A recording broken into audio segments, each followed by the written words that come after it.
A little bit about the book. The book is titled Daughters of Seclusion, the revelation of the medial fattened bride as an icon of beauty and power.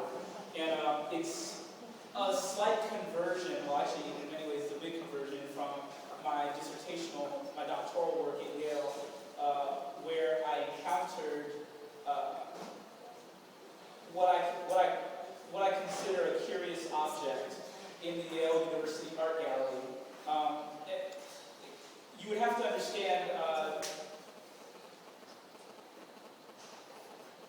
my inspirations in going to Yale, maybe this will become more a talk about what I'm doing as the book itself, but whatever.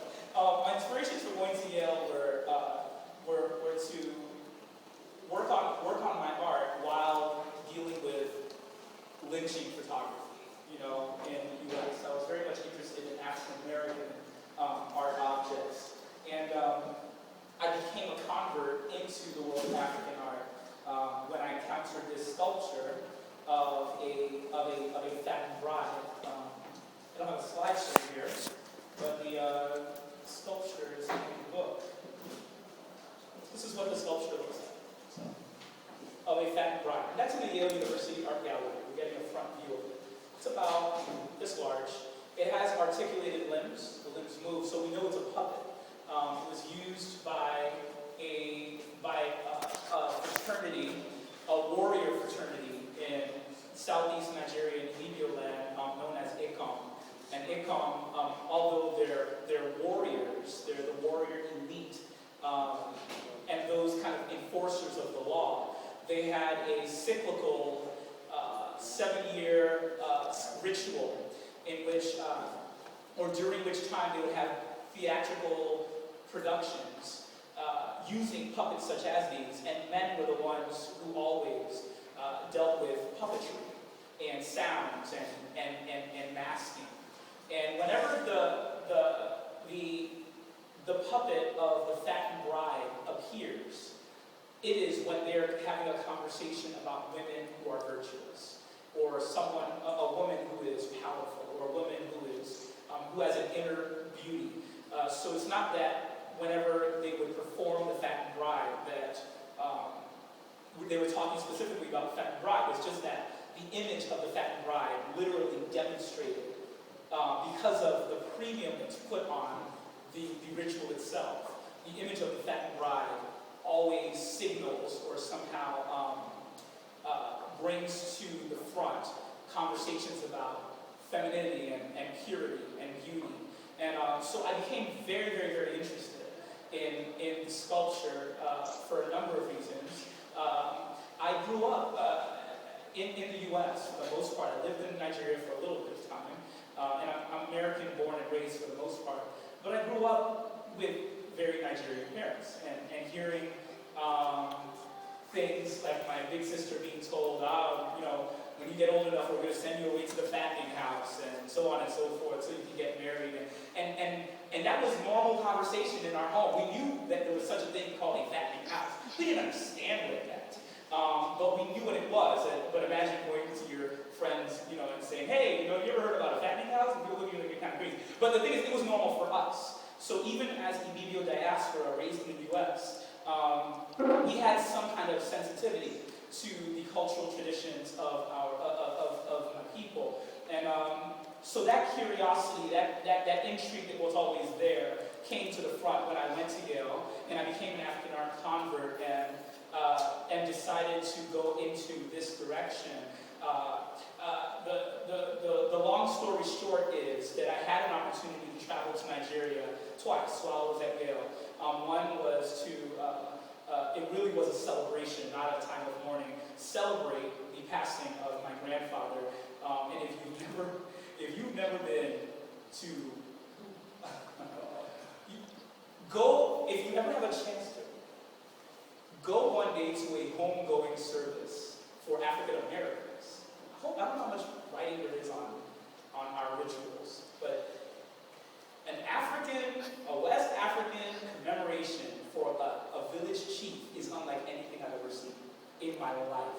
There were all of the grandchildren and the great-grandchildren and the great-great, if they exist, had various patterns of clothes we were wearing, and we all matched, so we all knew which generation it was from.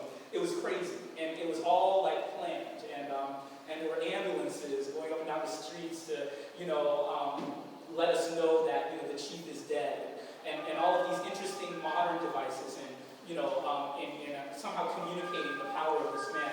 But anyway, I went to Nigeria and had a chance to start asking questions about fattened women and fattened brides and fattening houses and what this is all about. And a lot of people didn't take me very seriously because they didn't see the need for any writing about this to be done.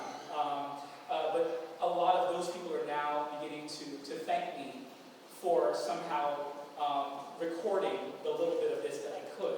My mother didn't go through the ritual, but my grandmother did. So what is Mbopo? Mbopo it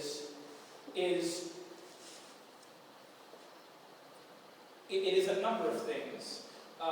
It is, in one instance, this institution of femininity, this institution of womanhood, a sorority of sorts, of women, that is to empower them, to somehow bring young girls into womanhood, and to somehow teach and inscribe and reinscribe womanly values onto women and onto the village as a whole. But Mbopo is also the female herself, the girl who goes through this transition from girlhood into womanhood. And then Mbopo can be used in a generic way to talk about a beautiful woman. Look at her, she's so beautiful, she's so fat and round. Oh, look at her, she's a beautiful Mbopo. So there are these nuances, even in the definition of what it is. And then Mbopo, which is called in certain areas of southeast of Ibibio land, means literally circumcision. So if you take the P and make it a B, the word for circumcision is Mbopo. And I asked my mom about this. I was like, okay, I don't speak the language fluently, but can you tell me about circumcision? What's going on? And my mom's like, we don't do that here. That's not something that we do in Ibibio land. That's a lie. I'm like, well, mommy, I'm not an idiot. The language, if I'm just changing the B to a P here, there's got to be some kind of connection. And of course, there is. And it's something I discuss in the book, the possibility that in certain areas of Ibibio land, historically, that there was what is now taboo. There was the use of circumcision as part of a girl's transition into womanhood. While that is not necessarily the dominant belief now, there's a possibility that at some point it was a part of it. Typically, girls who are of a certain age, and depending on what age you're talking about, it might be where girls are beginning to mature into women, menarche, this maybe 13 to 15, 15 to 16, 15 to 18. Girls of that age will be put into seclusion to prepare them for marriage and for womanhood.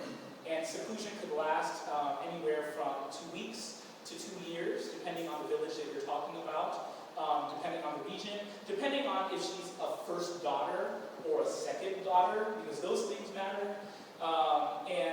What I found is that there's so many variations of the ritual that every time I would sit down with somebody to ask them, well, could you give me your take on this? They're like, I'm not going to give you my take. I'm going to tell you the real story of Mbopo. And everyone I sat down with said the same thing. Well, who you spoke to that person doesn't know anything. Let me come. Here's Kolana. I'm going to give you the real story of Mbopo. So everyone had the real story because there's so many different stories that are the real story.